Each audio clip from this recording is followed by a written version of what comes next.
The Lord of the Rings, The Rings of Power, finally has its first trailer, but if you don't know your Númenor from your Valinor, you might be wondering what exactly is going on. Want to know why an elf would go ice climbing? Keep watching to find out.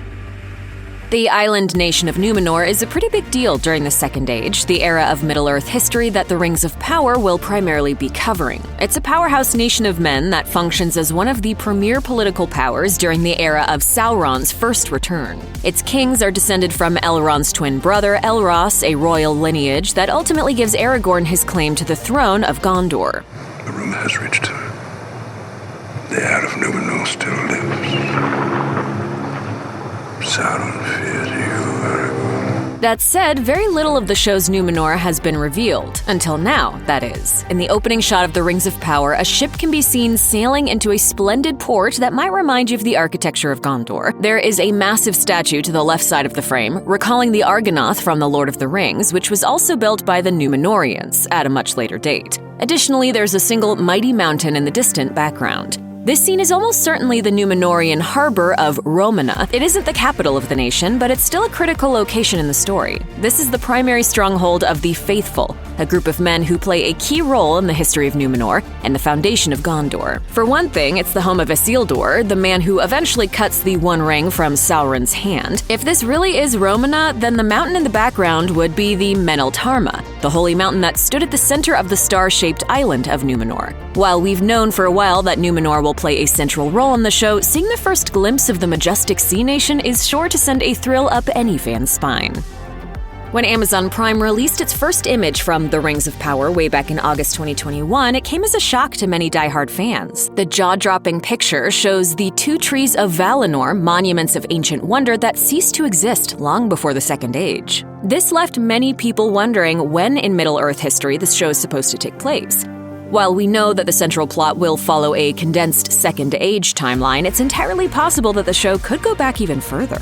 In the first official trailer for The Rings of Power, we get yet another hint that we're going to see some more of Galadriel's backstory. In the first half of the trailer, a couple of scenes feature a majestic yet dangerous-looking frozen landscape. One even sees Galadriel jump across an icy cliff, securing herself to the frozen precipice using her gold and silver dagger. Some have floated the idea that this ice-climbing sequence could be taking place during the flight of the Noldor from the Blessed Realm, which required them to cross a deadly area of bitterly frozen land called the Helcaraxa. But according to a preview of The Rings of Power in Vanity Fair, the sequence actually shows Galadriel in the Forodwaith, also known as the Northern Waste, during a mission to hunt down and destroy remnants of the original Dark Lord, Morgoth, and his missing lieutenant, Sauron.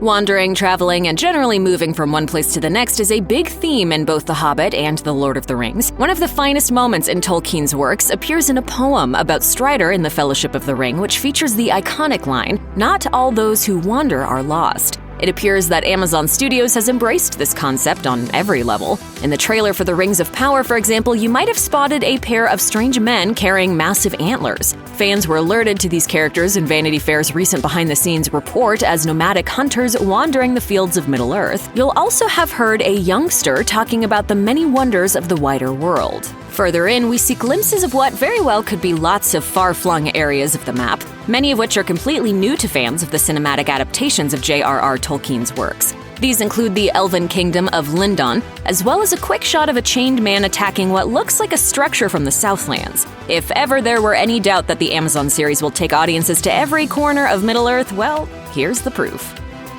The beginning of the Second Age comes after one of the most momentous events in all of Middle-earth's long and melodramatic history, the War of Wrath. This literally earth-shattering battle is the final conflict that takes place against the first Dark Lord, Morgoth. In the end, the enemy is defeated and his servants are either captured, killed, or, like Sauron, flee into parts unknown.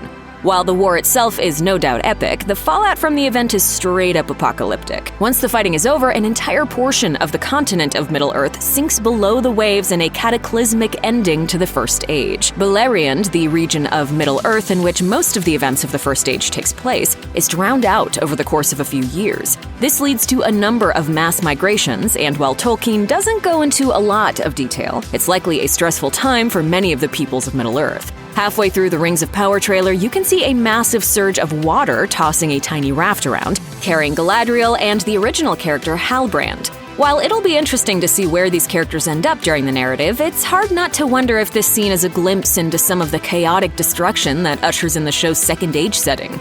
Of course, how this storm might play into the story remains a mystery, and fans will have to wait until the premiere of The Rings of Power on September 2nd, 2022 to find out.